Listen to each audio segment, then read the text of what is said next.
Hello, everybody. Question we're going to answer today is do we really need people to get a sense of belonging? I did answer the question. Because not everybody is like like Phoebe Buffet from France, where like you can just claw your way back into relationships and friendships. Sometimes like things just don't work out, and so are we really dependent on like people for us to be happy, for us to have a sense of belonging? Do we need people to be happy?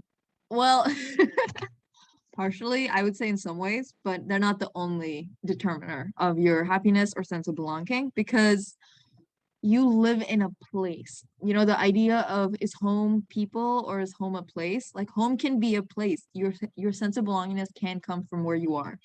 It might be your room. It might be the posters in your room. It might be the library nearby. It might be the backyard that you're walking in. It might be just the way your community is, the nooks and crannies and the little like touristy areas or comfort places that you know and you go to. And those can give you a really good sense of belonging too. It can make you satisfied and happy with where you are.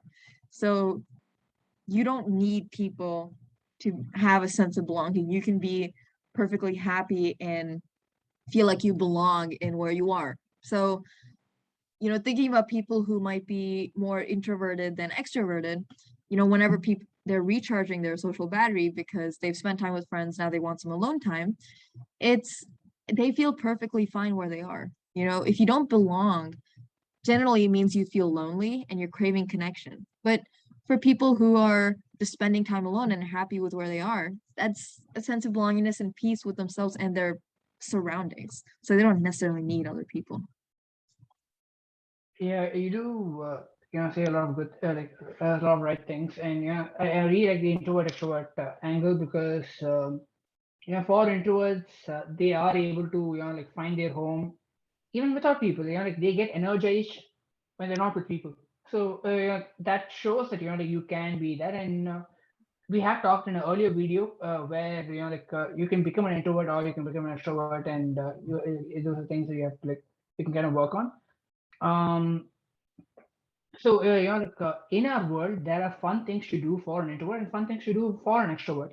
So maybe try out those fun things, like like for like the introvert, like and like you can meet reading books, you can read mangas, all those things, like watch a TV show, and I mean, like I wouldn't really recommend this, but like even get into an internet argument, like because not for the people, but for showing your passion, because you know over there people are just like the second ingredient, and by doing those things, um, I do think like you'll feel good with yourself, and when you feel good with yourself, like you'll be open to accept your sense of belonging, and be okay with like where you are, because you're not gonna think like, oh man, like life sucks, and like once you're at a point where like, like okay, life doesn't suck. You do like there's good things in life, and like once you get into that sort of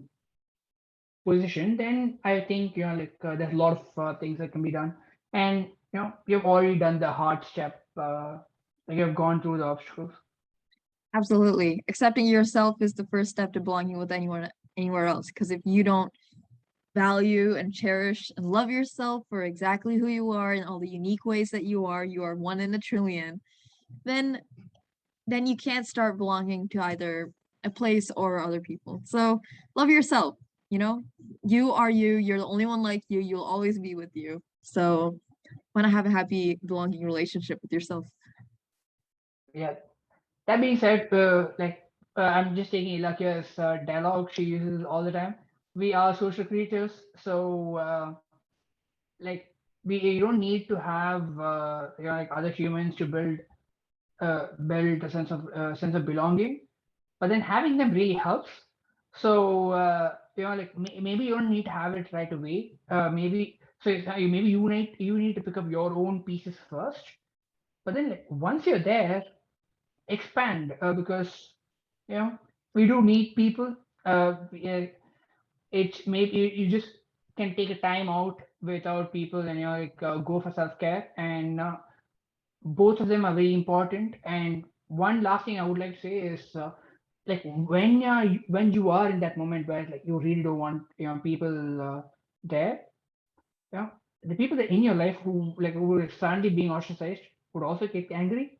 So probably communicate with them, hey, like I need some self care, I need some time for myself, and because you're like as much as you need a sense of belonging for yourself, things that you do, they might be getting that from you, and like for it to not become a fight later, just communicate with them. And I think we do live in a world, at least lately, that slowly we're getting there where they just said, you know what, yeah, rough things are happening, it's okay, like take your time, and then we'll get back to being friends like normal.